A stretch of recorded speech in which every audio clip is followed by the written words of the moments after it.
اعوذ باللہ السمیع العلیم من الشیطان الرجیم بسم اللہ الرحمن الرحیم الحمد للہ رب العالمین بارئ الخلائق اجمعین والصلاة والسلام علی سید الانبیاء والمرسلین وعلی آلہ الطیبین الطاہرین المعصومین اما بعد.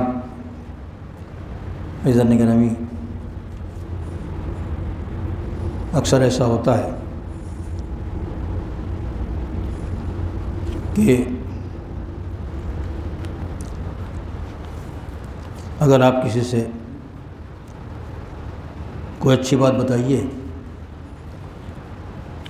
تو کسی کا جواب تو یہ ہوتا ہے کہ ہمیں معلوم ہے سب، آپ چپ رہیے، ہم کو سب پتہ ہے. بہت کم ایسے لوگ ہوں گے جو یہ اقرار کر لیں کہ ہمیں نہیں معلوم. اگر اقرار کر لیں گے کہ ہم کو نہیں معلوم ہے تو اصلاح ہو جائے گی اور صحیح سیدھی اور سچی بات اس تک پہنچ جائے گی. لیکن عام طور پر اصلاح کے موقع پر جب آپ کوئی گفتگو کرتے ہیں تو اس میں چند قسم کے افراد ملتے ہیں.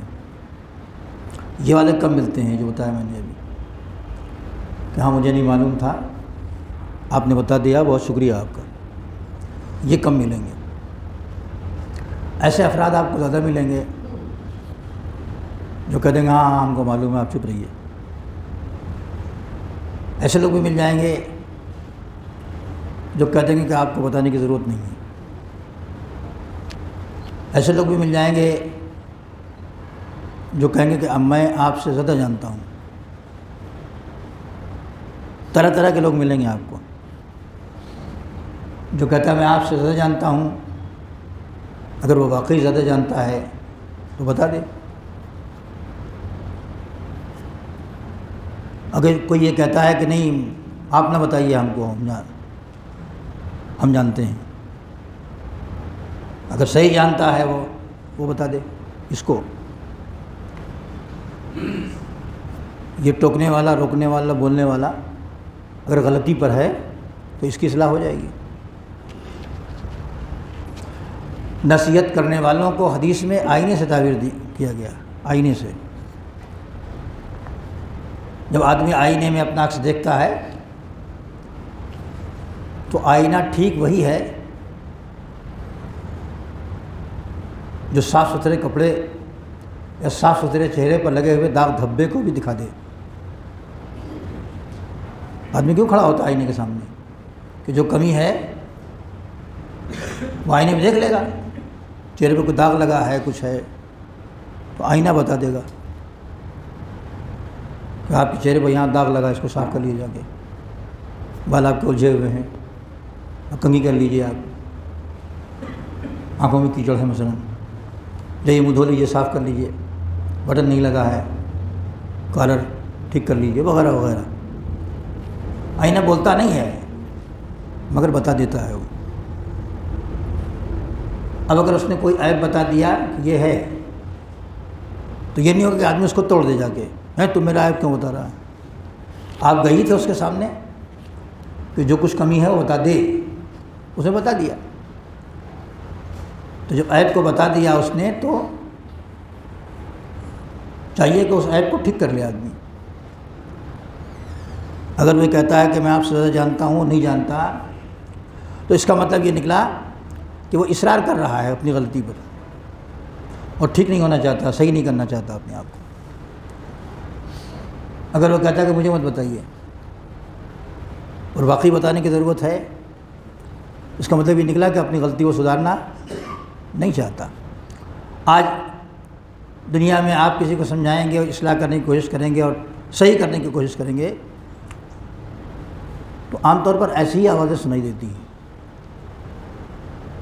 ہمیں معلوم ہے، ہم آپ سے زیادہ جانتے ہیں، ہم کو مت بتائیے. بہت کم ایسے لوگ ملیں گے جو کہیں گے ہم کو بتائیے. اکثر مجھ سے پوچھنے آتے ہیں لوگ، ہمارا سابقہ تو ہوتا ہی رہتا ہے، تو وہ اپنی نادانی اور لا علمی پر اصرار کرتے ہیں اور سمجھتے ہیں کہ انہیں معلوم ہے، جبکہ نہیں معلوم ہے۔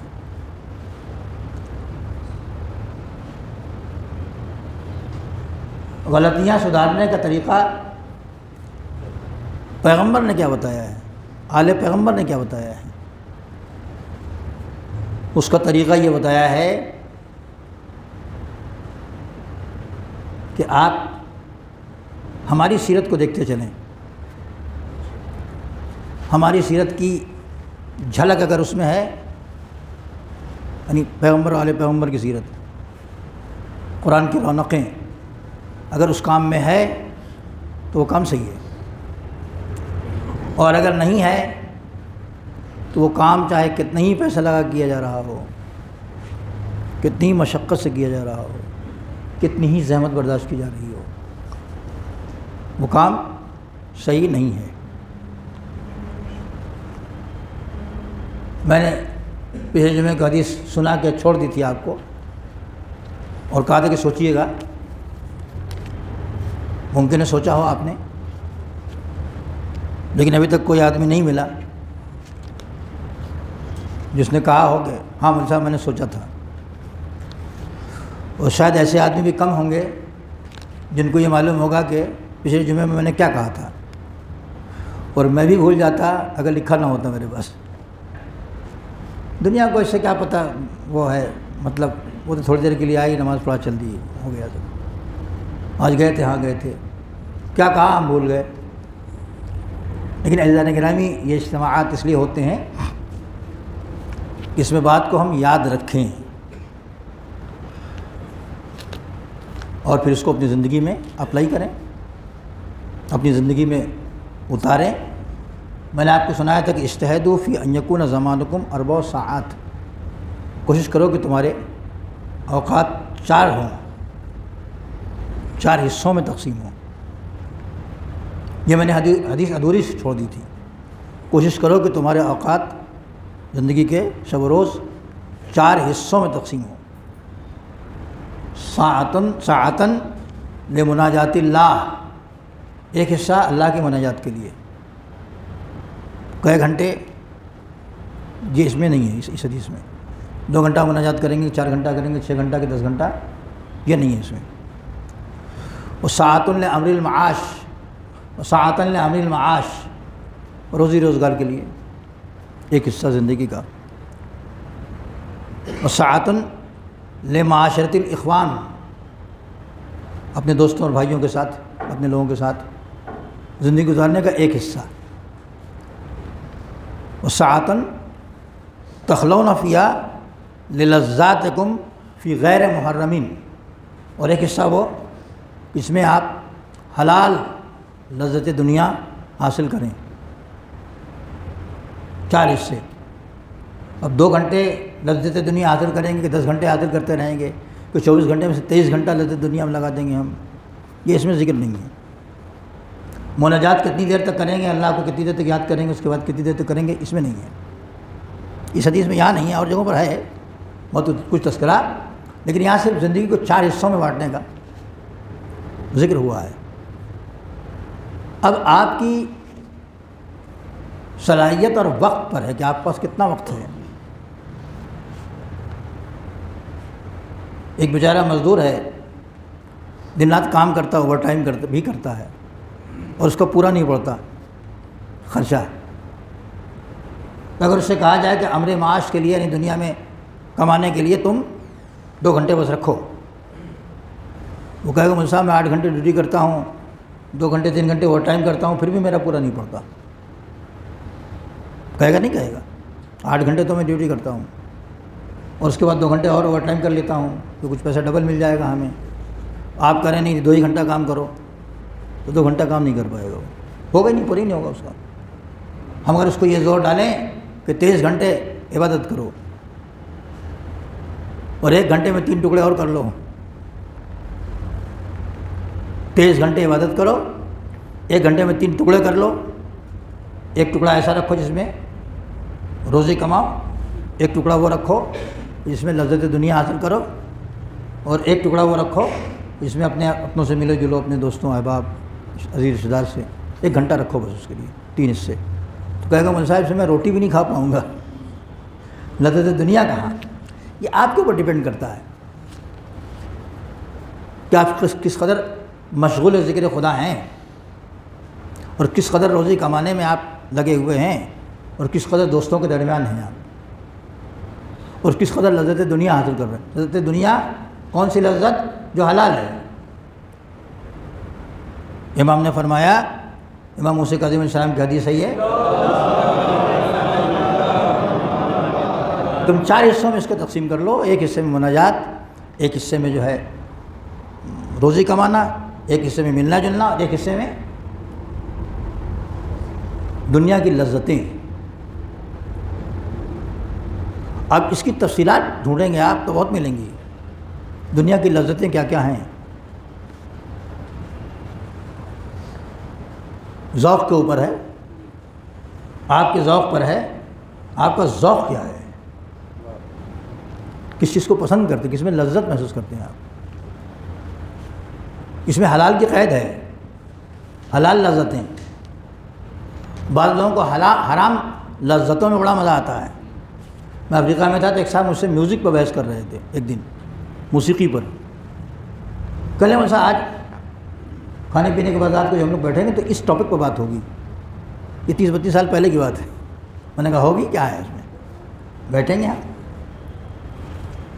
تو انہوں نے یہی دلیل دیا کہ دیکھیے اس میں میوزک جو ہے اس میں لذت محسوس ہو رہی ہے. ہم کو اپنے کو کہا انہوں نے، وہ باہر کہیں کلب سے آواز آ رہی تھی، بڑی تیز آواز. میں نے کہا اس میں مزہ آ رہا ہے آپ کو؟ کہنے ہاں. میں نے کہا میرے تو سر میں درد ہونے لگا، میرے تو سر میں درد ہونے لگا. اتنی تیز میوزک. بغل میں کہیں مکان کے اوپر کلب تھا، وہاں وہ کلب والے یہ نیو میوزک ہے بہت تیز تیز بجا رہے تھے اور آواز آ رہی تھی باہر. میں نے کہا میرے سر میں درد ہونے لگا. آپ کہہ رہے ہیں اچھا لگ رہا ہے؟ آپ نے چونکہ اپنی زندگی اسی میں گزاری ہے، لہٰذا اس کی برائی اور اس کی خرابی آپ کے اندر آ کے وہ بدل گئی. مشین جو آپ کی بالکل الگ ہو گئی بالکل سے.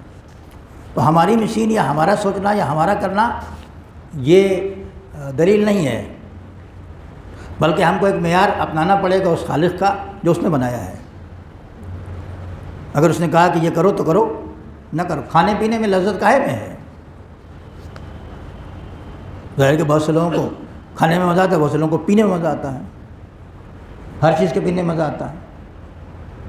میں نے دیکھا کہ لوگ منہ بنا بنا کے پیتے ہیں.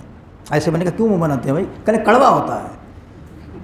مجھے نہیں معلوم کیسا ہوتا ہے، اللہ جانے. کہیں کڑوا ہوتا ہے. اب میں نے کہا پھر اس کے بعد وہ کچھ کھاتے ہیں اس کے ساتھ ساتھ بھنا سا.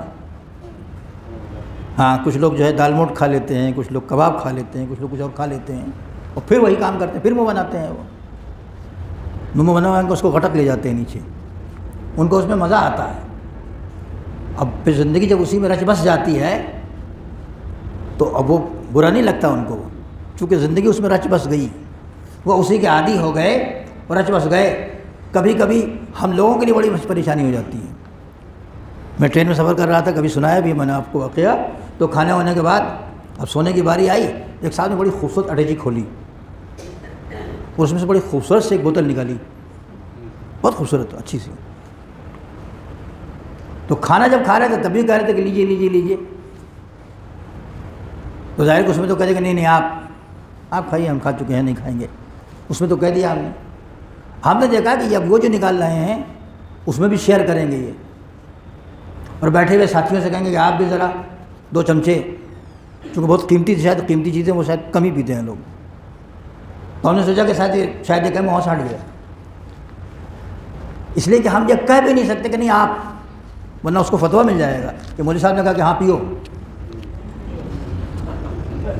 یعنی اخلاقاً کہہ دیتے ہیں نا، نہیں آپ نہ فرمائیں. بیڑی کسی نے سگریٹ نہیں کہا، نہیں آپ چائے نہیں آپ پیجیے، پانی نہیں آپ پیجیے، شربت نہیں آپ پیجیے.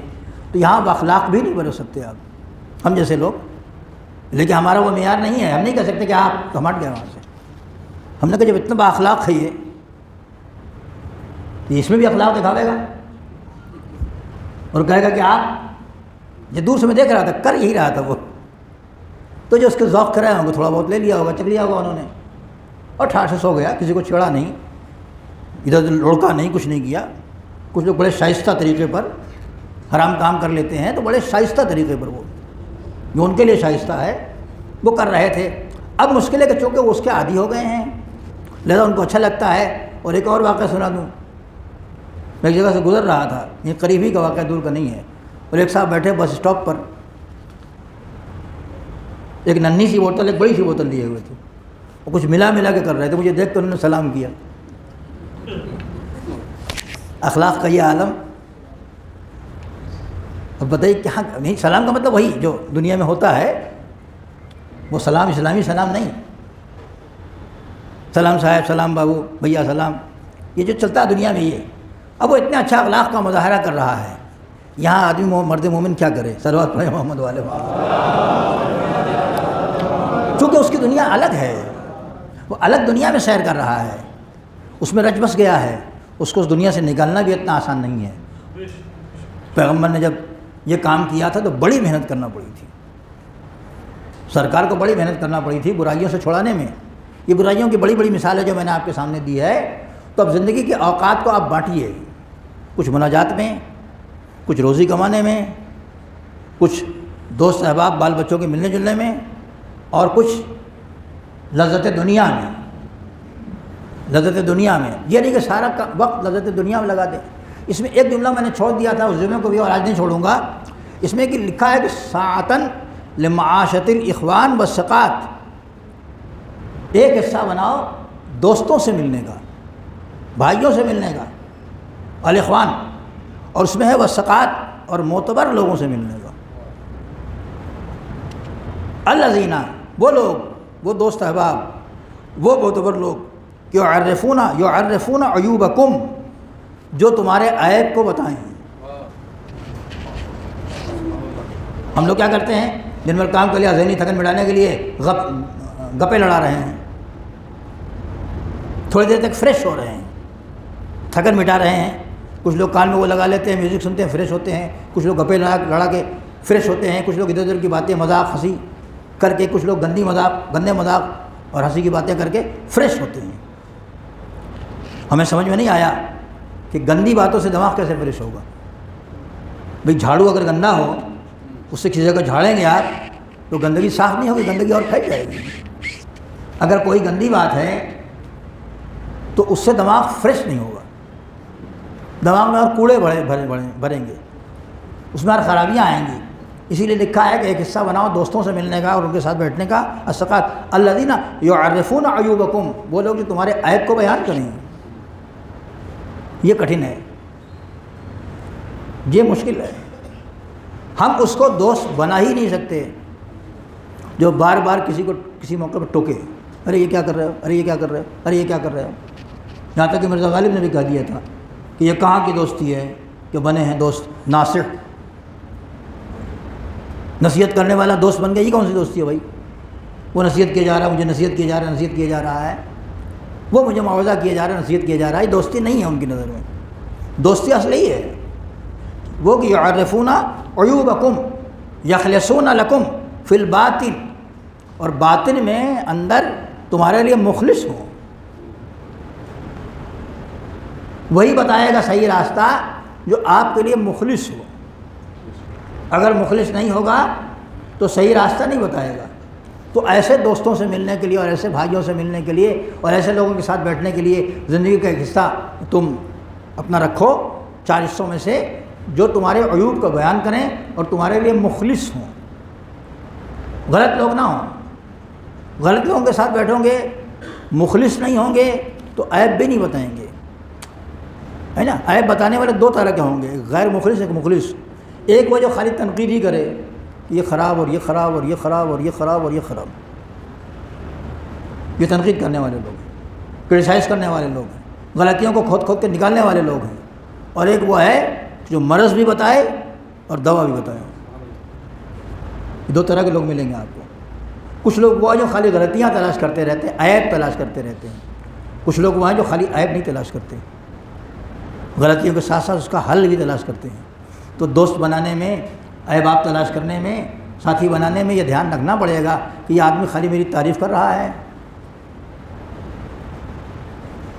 نا؟ تعریف اگر واقعیت پر مبنی ہو، حقیقت پر مبنی ہو تو تعریف ہے، جو ہے بیان کر رہے ہیں تعریف ہے وہ. لیکن اگر حقیقت پر مبنی نہ ہو تو تعریف نہیں ہے، چاپلوسی ہے. یہ ان دونوں کے درمیان آپ کو فرق کرنا پڑے گا. میں پاس ہوں ہائی اسکول اور کہا آئیے ڈاکٹر صاحب آئیے، آئیے ڈاکٹر صاحب آئیے، جائیے ڈاکٹر صاحب آئیے. بھائی میں نے ڈاکٹر نہیں کیا ہے، میں نے پی ایچ ڈی بھی نہیں کیا ہے، میں حکیم بھی نہیں ہوں، میں نیم حکیم بھی نہیں ہوں، اور مجمع میں وہ جو کہہ رہا ہے ڈاکٹر صاحب آئیے، ڈاکٹر صاحب آئیے، اور میں سوٹ بوٹ پہنے اور میں خوش ہو رہا ہوں. تو جس عہدے پر مجھے لے گیا، جس مرتبے پر وہ مرتبہ مجھے حاصل نہیں ہے، مگر میں خوش ہو رہا ہوں. یہ تعریف ہے، مدح سرائی ہے کہ چاپلوسی ہے؟ یہ چاپلوسی ہے. تو تعریف کرنے والے دوستوں میں اور چاپلوس دوستوں میں فرق کرنا پڑے گا. وہ جو عیوب کو بتا دیں اور پھر اس کا حل بھی بتا دیں، وہ سچے دوست ہیں، سچے لوگ ہیں. اور جو عیوب کو نہ بتائیں اور زمین آسمان کے قلابے ملا دیں تعریف میں، وہ دوست نہیں ہیں، ہوں گے سچے دوست نہیں ہیں، دکھاوے کے دوست ہیں. زندگی میں بزرگوں سے کیا عرض کروں، ان کا زمانہ تو کافی حد تک گزر گیا. میں جوانوں سے کہتا ہوں کہ دوست تلاش کرو تو یہ ضرور دیکھو کہ دوست کیسا ہے، کس طرف لے جا رہا ہے ہمیں. اگر وہ اس راستے پر لے جا رہا ہے جو سچا راستہ ہے تو ٹھیک ہے. اگر سچے راستے پر نہیں لے جا رہا ہے وہ، تو ہم کو نظر ثانی کرنا پڑے گی کہ اس کی دوستی صحیح ہے کہ نہیں ہے. زندگی کے 4 حصے، ایک حصہ وہ جس میں ہم عبادت کریں گے. کتنی دیر کریں گے؟ جتنی توانائی ہے، جتنی طاقت ہے. سارا کام، سارا وقت ہم عبادت ہی میں نکال دیں تو آخر کیا ہوگا؟ بال بچوں کا کیا ہوگا؟ اس کو بھی دیکھنا ہے. سارا کام ہم کام کرنے میں نکال دیں تو عبادتوں کا کیا ہوگا؟ اس کو بھی دیکھنا ہے. سب کچھ کر لیا اور گھر آ کے روٹی کھائے بغیر سو گئے. جائز لذت جو ہے، اتنا تھک گئے کہ بیوی جگاتی رہ گئی اور ہم سو گئے. صبح اٹھے کہیں تم نے مجھے جگایا نہیں. اب اللہ کے بندے کہہ رہے کہ میں تو رات کتنا جگایا آپ کو، رات میں آپ اتنا تھکے کہ سو گئے. تو جو حلال لذت ہے اس کے لیے بھی ہمارے پاس ٹائم نہیں ہے. یا اگر ہم معین کر لیں کہ حلال لذت کیا ہے، ہم نہیں معین کریں گے، شریعت معین کرے گی. ہم ڈھونڈ لیں، ہم نہیں معین کریں گے. شریعت معین کرے گی کہ حلال لذت کیا ہے. شریعت کی معین کی ہوئی باتوں کو ڈھونڈنا ہے ہم کو. وہ باتیں کہاں ملیں گی؟ وہ باتیں ملیں گی محمد و آل محمد کی سیرت میں.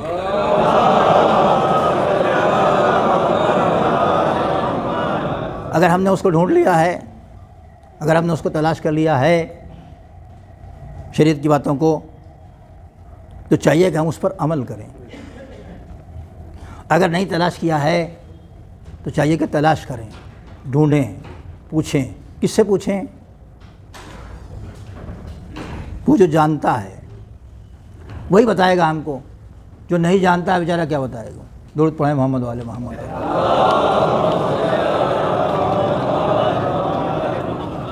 جو جانتا ہے وہی بتائے گا. جاننے والوں کو ڈھونڈیں کہ دین و شریعت کے مسائل کون جان رہا ہے، کون ہمیں بتائے گا، کون ہماری رہنمائی کرے گا. عام طور پر ہم لوگ یہ واٹس ایپ کے پیچھے بھی دوڑ رہے ہیں. اس میں خبر آ گئی، ایک حدیث آ گئی، ہم نے اس کو مان لیا کہ صحیح ہے. ہماری کوئی تحقیق نہیں ہے. اگر معتبر ذریعے سے آئی ہے تو معتبر ہے. جو حال کتابوں کا ہے، جو حال جھوٹوں کا ہے، جو حال غلط لوگوں کا ہے، وہی حال اس کا بھی ہے. لہذا بہت زیادہ ہوشیار رہنے کی ضرورت ہے. درود پڑھیں محمد والے محمد.